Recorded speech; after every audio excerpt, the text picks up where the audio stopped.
You're listening to Death of the Reader. Flex and Herds here for your Murder Mystery World Tour, and we are here in our final week discussing 8 Detectives by Alex Pavesi. Herds has been tackling this novel over the past few weeks, and we have finally, Herds, gotten to the end, seen through the guise. So it's all spoilers today as we get to the bottom of everything that happened in the world of Grant. The world of, I love it. Look, tackling is the right word. I feel like I tackled this novel off of a cliff. But the thing is, I went sailing off the cliff with it. Oh, yeah. Like, looking back. You were like a little rug, just kind of. Yeah, just like flailing off the edge, floating through on the breeze. Because I feel like there was a lot about this novel that I did get right, like the central Grant twist. And reminder, we are in full spoilers. The fact that there were 2 Grants, I was like, nailed it, figured out the big twist of the novel. But definitely some of the specifics of how that mechanism like worked. And the timeline of events, I could have probably done a bit better at.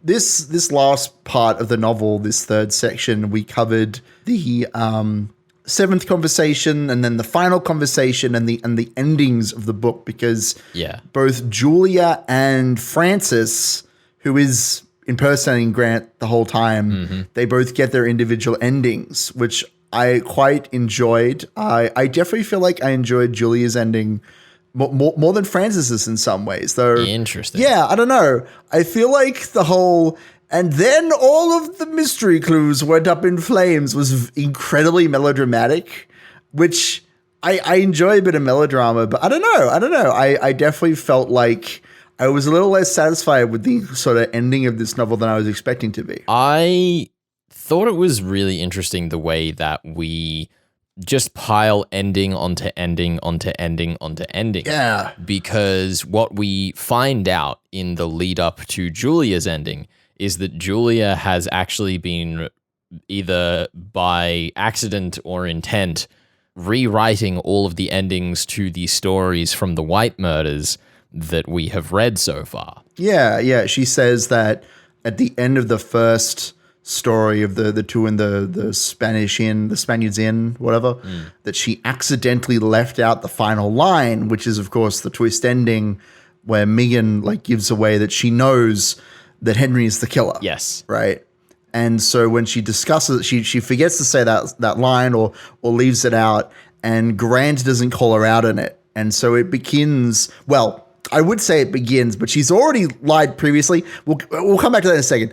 But the sort of device here is that much in the same way that Megan says, once you start lying, you can't stop.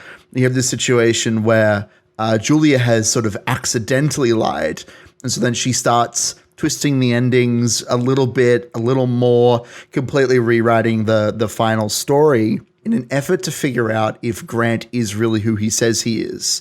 And obviously by the time that she's completely rewritten one of the stories, she's pretty confident that this is not the same person who wrote them. Yeah, I mean, it's really interesting as well because we do find out, of course, as you were saying, that Julia has been fabricating things from long before the story begins. Yeah, she invented blood type publishing and got this entire meeting with Grant/Francis as a ruse to find out what happened to her father, who was Grant. Yes.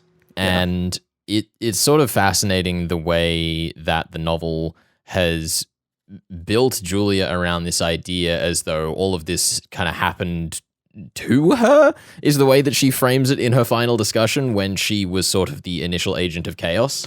Yeah, I think that's sort of the main thing that feels a bit strange to me, because I think that this is something that we talked about in the first week, the idea that all the stories like lead you to understand each other. And so obviously that link between Megan and her philosophy about lying and Julia's philosophy about lying is resonant.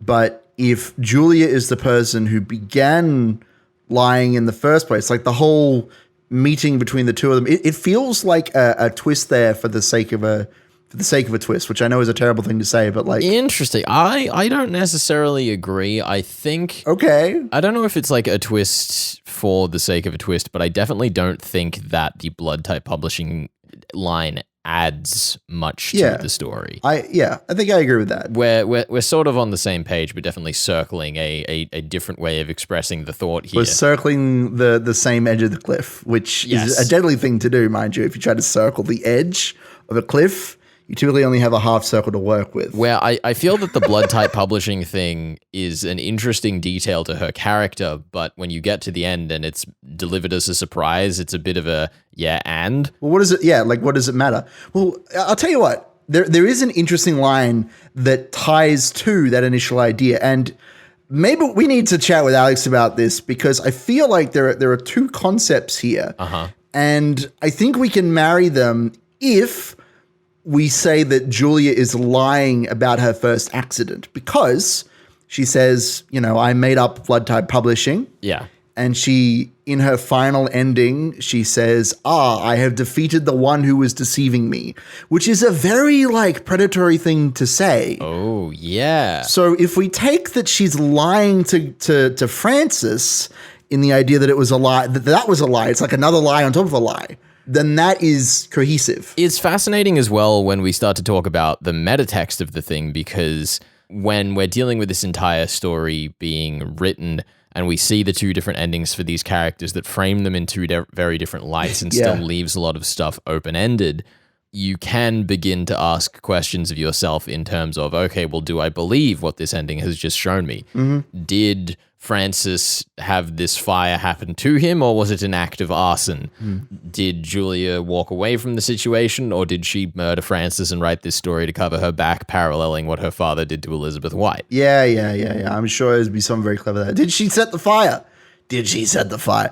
We don't know. We don't know who the author is of the whole story, which is, that's worth mentioning, I guess. Obviously, we're dealing with the question of who is the author of these stories, and in the end, it is Grant and Julia, which is the father-daughter bond that they share, that they're both writers, which is cool. And so to have her be the ultimate writer of the story is also possible. But it's the sort of thing that the book cannot answer, nor should it. No. I like that the question is there, and I'd be curious to see someone go through and put the pieces together to make an argument about it. I definitely think that they're there, but I also don't think that that's the sort of thing we have the time and space on the show to quite debate in its entirety. Yeah. Maybe if we were to sit down with a book for a few 100 hours and go through every written word, we might have that sort of discussion, but that would be far-fetched. Coming up next week, more of The Eighth Detective, the next 100 parts. No, let's not do that. I think the thing that was interesting to me, though, is that one of the things is, as we're going through all of these original endings that were part of the White murders, I felt as though it was a bit much all at once. Well, it's interesting that we physically go through the writing of each story, because Alex is trying to contain the secret twist ending to all of these stories into such a small space. I was actually having a chat with you earlier, just before we came on air, about this. The story, A Detective and His Evidence, I thought that the twist was going to be that, it's the fiance that killed him. It's another character. But the actual scene that we're presented, because it has to be a very short scene that slots in, is that between putting the guy away in the cell and him having committed or being forced to commit suicide, which is kind of what happened in the original text anyway, he confesses that he's a detective and that actually he saw everyone do it, and it was a whole bunch, it was everybody did it. Yeah. Which is fine as a solution, but clearly Alex is working with the conceit that he has to fit that explanation of everyone did it into the space between locking him in the cell and his suicide. The actual ending of the story doesn't really change. The detective is a little less predatory when it comes to the girl's body, but he still is a bad guy. The actual theme of the story doesn't change that much. It's just the maths of it, which is fine. I think that is definitely like the book leaning into its themes of permutation, right? Sure. That's the fun of it. Yes. Is that there is this question when you get to the end of a mystery novel and you ask, well, could I really argue that this was the correct answer? Like, you can put together a very competent theory about a lot of novels, have the author tell you you're wrong, and go, well, wait, hang on a minute. No, I still think this works for all of these reasons. And that's sort of the idea that we are exploring in that space. I mean, that's why we pose 2 theories every week, right? Like, that's the whole point. Yeah. And I do sort of like the opening the wound on that idea, because it is a bit of a weird, painful thing about the murder mystery puzzle side of things, because you're kind of, whether or not you like it, psychoanalyzing the author by seeing how closely your brain ticks to them on how these clues all line up. Yeah. And sure, there might be things that you don't notice that all add up, and the author can go through and explain it and add their twist. But as we sort of see with that detective at the end and with the Inferno in Theaterland story, like, there are just holistic entire other explanations that can be dumped on you at the end and still sort of line up with what's been given. Yeah, I do feel like the question to me is still about satisfaction with the endings, because I think I need to go and maybe flick through the last couple of conversations and have a think about it, because I definitely wasn't like 100% satisfied with all of those, those holistic changes of the mechanics of the ending. But at the same time, like that's part of the story, that what we're supposed to be looking at, and what I can appreciate is that Julia is the one who is, decided to change the endings. Part of the story canonically is that she's kind of doing it on the fly. She's pointing at things that she notices as she goes along as well. Yeah. And this novel is an expression of that freedom of thought, and that idea that if you change just a few lines, you can completely distort the original intention of the text. Yeah. While still, because Grant or Francis is still able to talk to the mathematics of what he knows, even with the changes, because the themes and what the story is about holistically is still kept intact. I think also, like, questioning the satisfaction is interesting, because the first time I read through the story, I definitely had a sense that I was sort of like tuning out to the alternate explanations the first time I read them. Sure.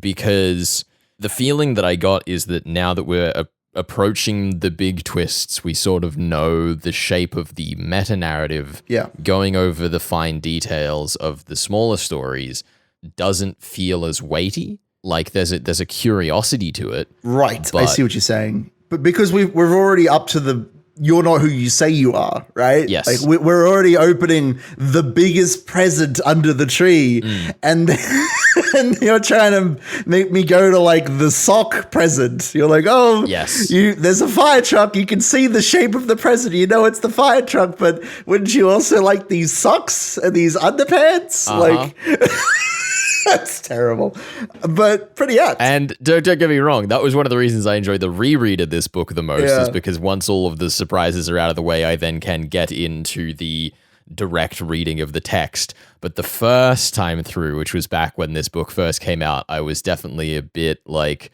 this is overstayed its welcome for me. You know what I will say though, because I want to attract part of this conversation, because I really enjoyed the last story, because it was completely different to what we were given the first time. And I thought that its musings on death and how 2 people can do something that they think is kind of fun and kill themselves in the process was a really entertaining and horrific idea. Like, the moment where, because it's these 2 detectives and they're like, we're going to go find ghosts in the old warehouse. Yeah. And one of them starts a fire and the other one blocks the door, and they're both doing it with the intent of like keeping them both inside or kicking them out or whatever it is. They're trying to, push things along.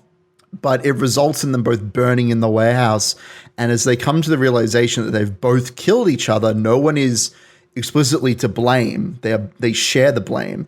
They're just eating this like moldy old chocolate and staring out the tiny window that they can't fit through, and they just accept death in a way. I know that they like beat on the door. It's like how their body is found.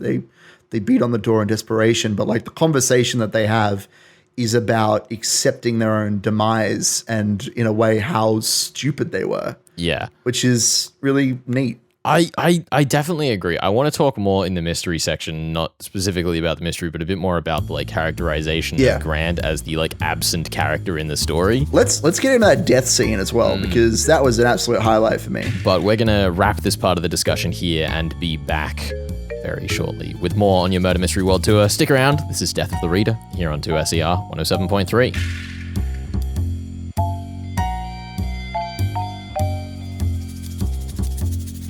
You're listening to Death of the Reader. Flex and Herds here for your Murder Mystery World Tour. We are discussing 8 Detectives by Alex Pavesi all the way to the end. Spoilers are in tow. And Herds, before we get into the discussion that I foreshadowed for this section, I suppose we should cover your points. Yep. I'm optimistic. I don't think I'm getting a 3. I guess we'll see between a 1 and a 2, because I definitely got the broad strokes, but the specifics of the mystery, I don't know. I'm curious to hear your thoughts. You definitely predicted where the twists were and what they were going to be, but not the direction that they were going to twist. Yeah. And I guess I have been tossing this up quite a bit because... Don't do me dirty. Look, you told me last week, you were like, wow, that was so impressive how far you managed to get through this novel. If you give me 1 point, I will fight you. Well, it was very impressive. And I think quite frankly that the book is a little unfair. I'm going to say it. You know what? I'm going to agree with you. I'm going to agree because I think that, frankly, look, there may be all these different permutations, but the book does not lay them down as law. It does look. The case that I'm going to make here, Herds, is that the book is most authentic to itself by being compellingly unfair because the premise is about permutation. What does that mean? What does that mean in terms of my points flex? What are you doing? What are you doing to me? I would love to know, would you feel a sense of shame at stealing an extra point out from Alex Pavesi for being unfair when it served his story? I would not feel any shame at all. I would love to take 2 points. Then you can take your 2 points. Because I think that, but if you get coal in your stocking at Christmas, it'll be from Alex. Not come crying to me. I would never. Look, I propose 2 theories, and I think that, the main aspects of the story, it's the who, the how, and the why. And I figured out the who of the story. You might say not of the actual murder, but look, let's be clear. Elizabeth's White murder, it doesn't matter. Who cares? Throw it out the window. Does that matter to the story? Not really. And I got most of the why. I think I got about half of what was going on. Look. I went back through this book so many times looking at the clues, and there wasn't a particular moment where I thought to myself, this is the thing that should have prodded Ben to take this twist the right way. I think that the book very clearly telegraphed, as I said, what the twist was going to be and where it was going to be, but it was a real game of weighing scales as to which direction. Yeah, I mean, obviously it gives you the clues around Francis and his existence, and Julia's connection is kind of implied, though even that I don't know is fully properly foreshadowed. Yeah, I guess the main thing that I struggled with last week, I remember, was when you were asking me about the timeline of if the book has been edited, then it must have been done by someone, and I said it was Grant. I said that Grant had done it. Francis had done it so he could cover up Grant's sins or their relationship. But in fact, it was Julia, right, who was editing on the fly, which I definitely had that thought. This is the thing. I totally agree with you. I definitely had the thought at one point. I messaged you being like, is she trying to bait him with false endings? Is she doing that? Because we had established that he was blind and kind of old and wouldn't know who she was or what she was writing, what she was reading. But in the end, I thought it was a neater conclusion to have all of the sort of agency placed on Grant and Francis. Yes. I thought that having the two of them be the dyad, as it were, in this story made the most sense to me, to have the focal point be on the two of them and their relationship. But clearly, the twist is around Julia and her involvement. Yeah, and like why she's there. Yeah, which I didn't properly consider before laying out my theory, I suppose. Yeah, I think the interesting thing talking about that dyad is that we see so much of Francis and the after image of Grant, but yes, we never really get to see the direct character of Grant because the story we're reading, he didn't even write. Yep. I guess that's the thing, right? I was expecting it to be about these two gay dudes writing books together. But yeah, Grant falls off a cliff in a flashback. Mm-hmm. He does very little. He kills Elizabeth White and steals her books. Mm-hmm. And then, they're having a cute picnic together and he randomly falls off a cliff for hardly any reason. Yeah, everything that Grant does in this story is incidental. Is off screen. Yeah, and on screen. Except dying. Which is a great death scene, by the way. I did want to compliment that moment because that he can't survive that scene, mm-hmm. but the way that it's described is them just like enjoying it. And you can tell that they have a sort of poetic soul that they share with each other where one of them, I think it's Francis. Yeah, well, it must be. Francis is looking out to the sea because he likes looking at things that he cannot have. Mm-hmm. And of course, Grant's sitting in front of him and Grant is looking at things that he wants to hold on to. And so, of course, both Francis and the ledge that he falls off are in front of him. Because he would love to grasp that ledge and hold on to it. And yeah, that moment when the ledge breaks and he falls into the ocean is great. I love that moment. I would have loved to have seen more of Grant. Yeah, I mean, one of the things that I was asking you last week was there was something that I said was a sort of hole in your theory, and that you had suggested that Grant's death would be foreshadowed in the text. And I asked, how would that be possible if he wrote it?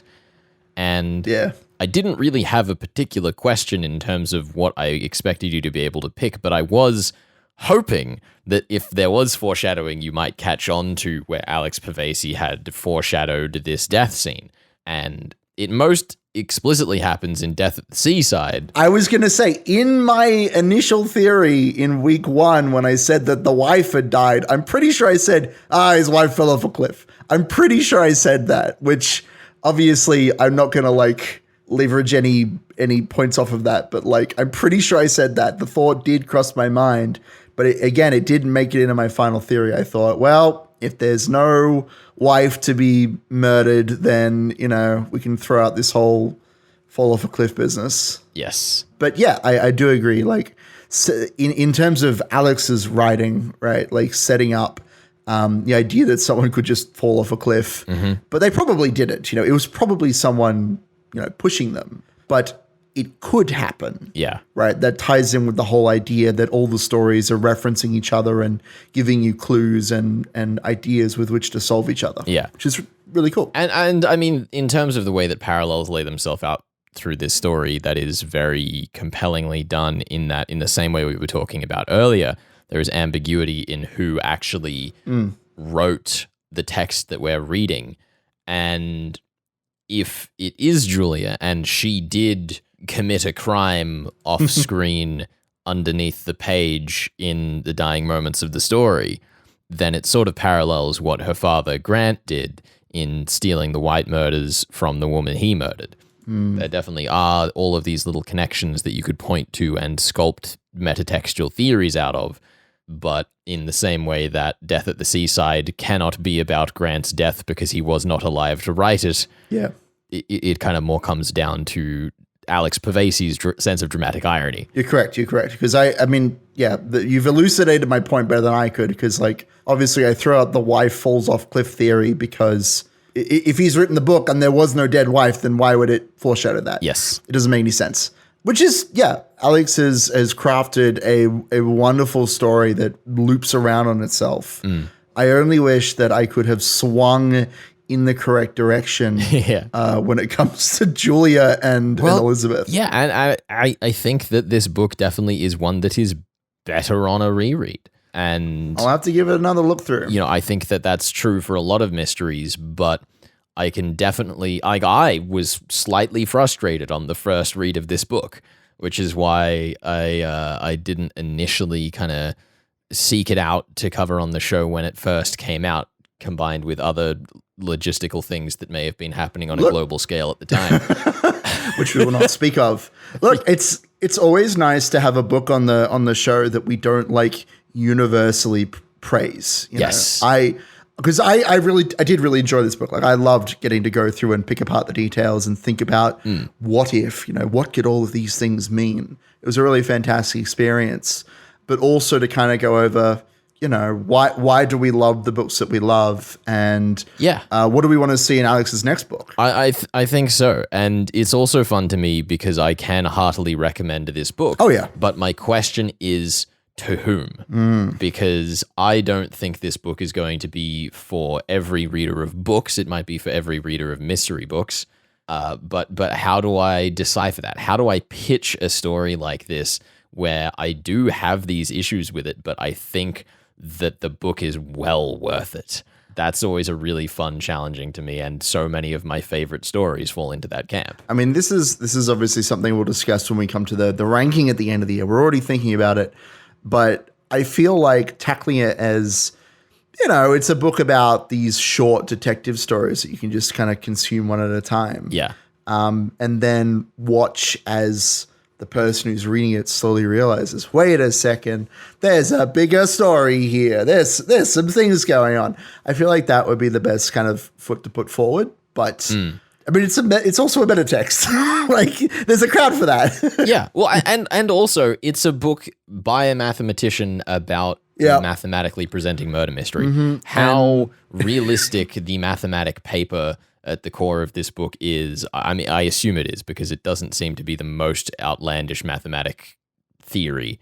It seems to be sort of a mathematical philosophy. The thing is that it's really just about how to make the simplest forms of murder mystery. That's really all that it is. Definitely. The case I was going to make here is that it sticks to its guns on that premise, and I really admire the way that it works with them. Yeah. It's it very much feels like restrictions breed creativity. Yes. And I mean, we've talked about this with both of the previous novels that we've covered. Yes. We covered it for Benjamin Stevens's Everyone in My Family Has Killed Someone, and Janice Hallett's the Mysterious Case of the Alberton Angels, where both of those novels have had extremely creative approaches to murder mystery, and as I've said before, I'd rather see innovation in the space than stagnation. Absolutely. For the love of goodness gracious Christie, let's get some weird stuff in here. Let's go. Bring on the weird. Yeah, every time publishers say this is something Christie,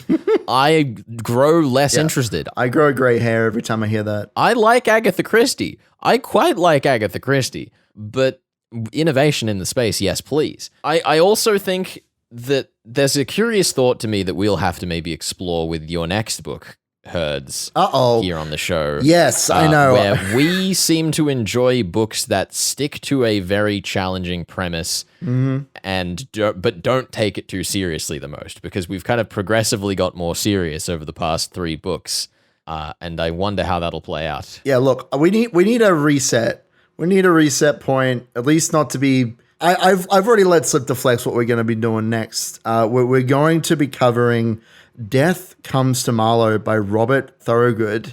It's a story. It's the second in a series of around an elderly detective who loves crossword puzzles. And I have it on good authority that crossword puzzles will be involved in the solution of the novel. There may be points put on you physically solving crossword puzzles. So get ready for that. I will check your working. Yeah, I am frightened, to say the least. Good. Especially because I feel like crossword puzzles really highlight where I am worst at solving murder mysteries. Yes. Well, what I'm excited for, because I'm planning on reading I haven't read the first book in the series, but I'm very curious to see how we're going to keep the idea of a crossword puzzle at the center of the mystery like interesting and fresh. Because you can only explain how to do a crossword puzzle, I think, so many times. So that's what I'm excited for. And we'll be covering In Death Comes to Marlowe by Robert Thorogood up to chapter 14. Well, thank you for joining us here for Alex Pavesi's 8 Detectives all the way to the end. Full spoilers. It's been a blast. It hurts. Well done. Let's go. We'll be back with Robert Thorogood's Death Comes to Marlowe, chapters 1 to 14 next week on the show. We're excited to have you here for that as we continue on your Murder Mystery World Tour. This is Death of the Reader. You're on 2SCR 107.3, and we are out of here.